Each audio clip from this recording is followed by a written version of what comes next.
శోధన అని మనం చూసుకున్నప్పుడు బైబిల్ గ్రంథంలో యోబు గారు ఎంతగానో శోధన అనుభవించారు. అతనికి వచ్చిన శోధన పగవాడికి కూడా రాకూడదని మనం కోరుకోవాలండి. చిన్న శోధన కాదు.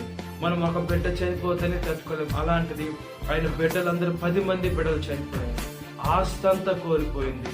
అతని శరీరంలో ఉన్నటువంటి ఆరోగ్యం కూడా ఆవిరైపోయింది. తన స్నేహితులు వెళ్ళిపోయారు దూషించి, తన భార్య వెళ్ళిపోయింది. చిల్ల పెంకులతో తనకి ఉన్న కురుపుల్ని గీరుకుంటూ ఆయన శారీరకంగా, ఆత్మీయంగా, మానసికంగా సంపూర్తిగా యోబు గారు మునిగిపోయిందండి. ఆయన జీవితం అంటే శ్రమలకి, శోధనకి మునిగిపోయినా కూడా యోబు గారు దేవుడి పాదాలు వదిలిపెట్టల. శోధన అంటే యోబు గారినే ఈ లోకంలో జ్ఞాపకం చేసుకుంటూ ఉంటారు దేవుడి సేవకులు.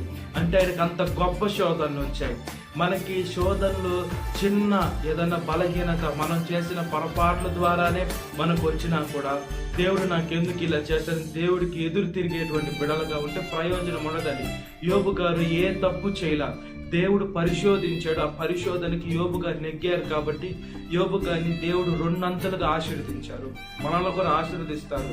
అయితే మనం తగ్గి ఉండాలి. మనం చేసుకున్న పాపాలు, మనం చేసుకున్న అపరాధాలు మన మీద పాపంగా ఉరిగా వచ్చినప్పుడు మనం ఏమనుకుంటామంటే, దేవుడు ఎందుకు నాకు ఈ ముళ్ళు పెట్టారు అనుకుంటే, దేవుడు ఎప్పుడు ఎవరిని ఇబ్బంది పెట్టే దేవుడు కాదు. దేవుడు పరీక్షిస్తూ ఉన్నాడు. ఎందుకంటే ఆత్మీయ జీవితంలో ఎదిగేదానికి. మనము ఈ లోకంలో ఎప్పుడు వెలిగింపబడతామంటే, మనం వెలుగు చీకట్లోకి వస్తేనే ప్రకాశంగా వెలుగుతుంది.